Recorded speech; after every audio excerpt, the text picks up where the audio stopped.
If you have CrowdStrike running and with Falcon sensors and everything else in place, you're very secure cyber-wise because they're running really outdated software. When Irish people woke up, and people I know from Europe woke up and started seeing the things, oh, what's happening? My wife, I wonder if my credit card will work. But some companies like the Delta Airlines, they did not accept help from Microsoft or CrowdStrike. They said, no, we're fine, we're doing our own thing. And they're one of the only biggest companies out there that's still suffering with the issue. And then now we're seeing a lot of talks on the media about litigation cases against Microsoft and CrowdStrike because it was a massive downtime. And how do you measure that? Because at the end of the day, even if they get a chunk of money from court procedures, the image is affected, right? So you're gonna buy a new one ticket of Delta Airlines when you can buy with American Airlines, for example. You probably would do American Airlines because you've seen that they recover much faster. And also, I saw an article yesterday where Microsoft is actually blaming Delta Airlines because they're running really outdated software. Really? So, Yeah. so Delta, and again, I'm not the IT expert, Chris. So you're telling me that Delta didn't join in like everyone else has. Now they also weren't breached by the CrowdStrike breach, but they're actually performing worse in spite of all this stuff because they never got on board with it. No, let me correct my statement. Perhaps I wasn't clear enough. So CrowdStrike affected Delta Airlines as well. So CrowdStrike it's a software, security software you install on your endpoint devices, and that caused the issue. But then Delta Airlines, instead of like all the big companies around the world, Microsoft and CrowdStrike went to them because they're the best customers, of course, and say, hey, we're gonna help you. We're gonna send engineers or give us the access, and we're gonna do the work with you, with your team. Because when things like that happens, it's all hands on deck. All the engineers, everybody comes up, and IT engineers, like, they suffer the most because they work around the clock. They work without sleep. They work 24, 48 hours, and they get the work done. But in this case, apparently, yeah, and I'm gonna phrase this word again, apparently, because they did not accept help from Microsoft and from CrowdStrike, took them way longer to recover from the issue than other business around the world. Okay. So by trying to do their own thing and not getting expert help, getting more help. Yes. And I can't comment much about it, but the impression that I saw from the articles I read was even a bit of ego, like it was a bit back and forth emails between Microsoft and their own team saying, no, we're fine, we don't need you, we're gonna do our own way. I And it's guess, funny yeah, because I guess it shows we need help at times, even if we think we got it all covered. exactly. And it's very funny because as an IT community, we are very connected. We go to forums, we talk to each other, we're always talking to friends. Like, we had the issue here in Australia, New Zealand, we're seeing happening. We weren't sure. We thought initially that was a Microsoft update. Then we saw that it was CrowdStrike. And then I published on my network. And as you know, I lived in Ireland for 14 years. When Irish people woke up, and people I know from Europe woke up and started seeing the things, oh, what's happening? And they ping me. And by the time they're awake, looking at the problem, we in Australia and New Zealand, we already had fix, and we're already working towards a fix for the problem. So it's all about communication and work with people, right? And I don't understand why wouldn't they as a company accept help from Microsoft. It was free of charge apparently as well. Microsoft say we're not going to charge you anything to help you. Oh, So that's it's a bit of a very, strange attitude, if you ask me. yeah, I would love to know more about how that pans out because Yeah. that's interesting that they would have just refused the help. That's strange, isn't it? From one point, it's actually good when you think about it, because in my personal opinion, there is only few companies in the world that really helps you protect your systems, like what I call like get out of jail card. And CrowdStrike is one of them. Like, I think if you have CrowdStrike running and with Falcon sensors and everything else in place, you're very secure cyber-wise. What's a good thing when you think about it? Because if a lot of people are affected, it means that a lot of people also protected. And then, Yes. yeah, there's few vendors, CrowdStrike, uh, Sentinel-1, then you have Carbon Black, and you have Palo Alto has Palo Alto XDR, Cortex. It's a whole suite of security as well. So they are the leaders on the market. But the question that I think most of IT managers and directors of companies are asking now is, what should we do about that? Because cybersecurity is about visualization. If you can see, you're aware of your weakness and your strengths. So you can see when there's a hacking attempt happening. You can see when someone is misbehaving inside your internal network and things like that. But now we're thinking, should we be using two different endpoints like we do on a real environment? So when a company is mature enough, company to have your development environment, your pre-production, your production environment, and they use different names sometimes, but you'd have at least three environments, where one is where you develop, one is where you tested what you develop, and the ones that you put in production. And that would be best practice. But then, should we have half of our park running with CrowdStrike and half of our park running with Sentinel-1, for example? That's a Okay. question to ask that nobody ever did before. Right, as a kind of a safety redundancy, if something goes wrong, I suppose. Exactly, because what we do on IT world is as the business get more mature, you implement more procedures.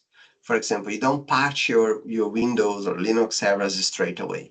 You get the patching and security package that the software provider sends to you, and you apply for a small set of servers and you test them, make sure it doesn't break. Because if you look at history, Microsoft is well known for breaking servers when they release a new patch for security. So that's why you implement this. And then you patch 10 servers, then you go for 20, you go for 30, 100, 200, and eventually you spread across your whole park. So now should we be splitting that concept for two different solutions? But if I split two these different solutions, it's another glass of paint that I have to look at and where I'm looking the data and comparing them. It gets more complex, you're right. But what are the Exactly. benefits? What are the problems or the good Yeah. parts of that? That's right. So I'm Oh, looking forward to see what this trend now gonna become now that we've seen this real life problem, because something like this, I personally don't remember it happening before. When an antivirus or a XDR solution like behaves this way and shut down everything. And yeah, it was pretty bad. I was overseas when it happened. As you know, I was over in Indonesia and somebody texted me and said, that's what they said. I woke up my wife. It said, be aware that you can't get airplane tickets, banks are shutting down, and all this kind of stuff. And I actually went out and bought something, I don't know, 30 minutes or an hour later. And I said to my wife, I wonder if my credit card will work. And it did. So, but it didn't sound very good from the text message I got from somebody. I thought, oh, sounds like the yeah, world's melting down. so I work in the banking industry for a long time. And so I've been involved in a lot of upgrades and system upgrades and things like that. And it's quite nervous wracking on the damage you can create for your customers. And one thing that most people don't know is there's a limit on how much you can spend on your credit card or your debit card without having that connection to the bank. So the Okay. banks, if I'm not mistaken, don't quote me on that, it's $150. So let's say you go to the ATM, but the bank system is down. The ATM lets you take $150 no matter what, because it's assumed that you have a credit. So if you Right. cannot contact your balance and check that you actually have it, so he lets you do that. And that's probably some people still manage to make some sort of payment sometimes or get some money. Is how much money does your business make on a daily basis? That's the first question you have to ask, right?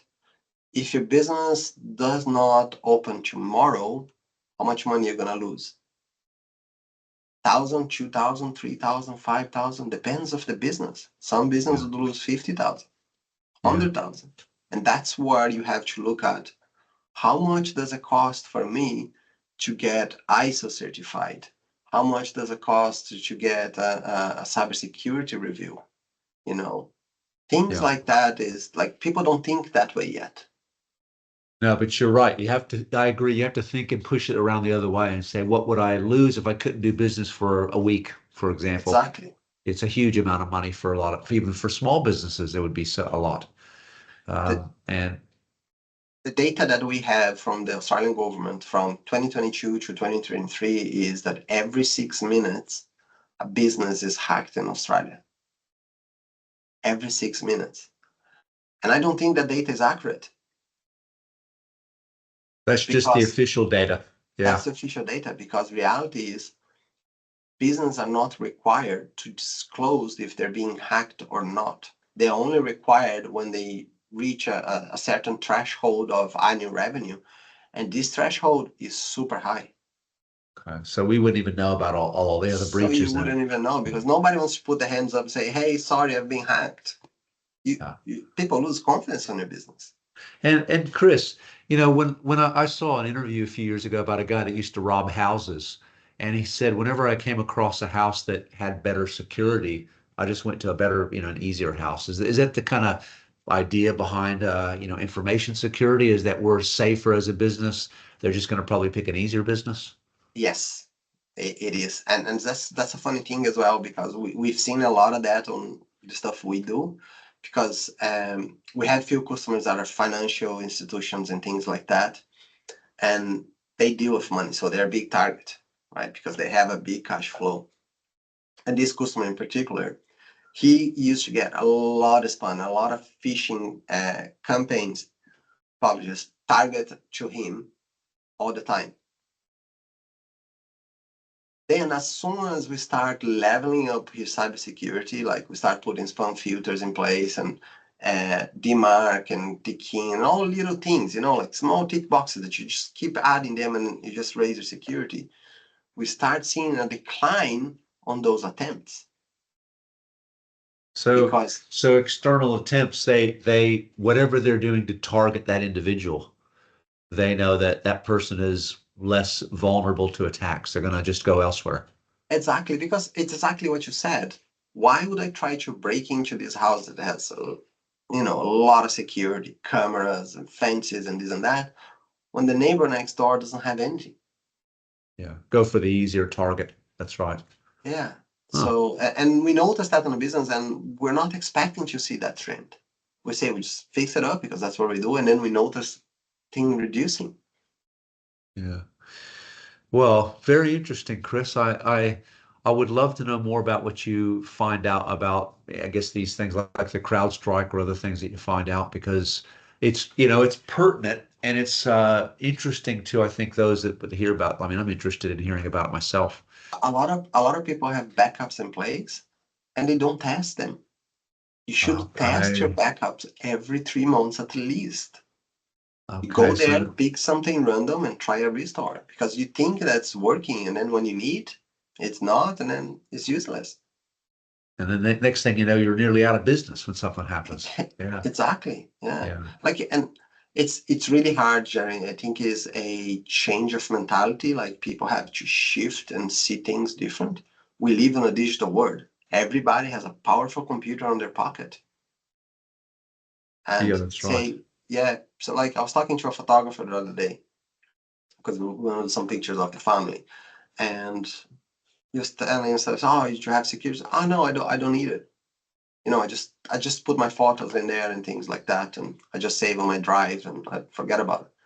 The reality is, if he gets to work tomorrow and his drive is encrypted, what are you gonna say to the client? I'm sorry, I lost the photos of the birth of the baby, or your first baptism or your wedding.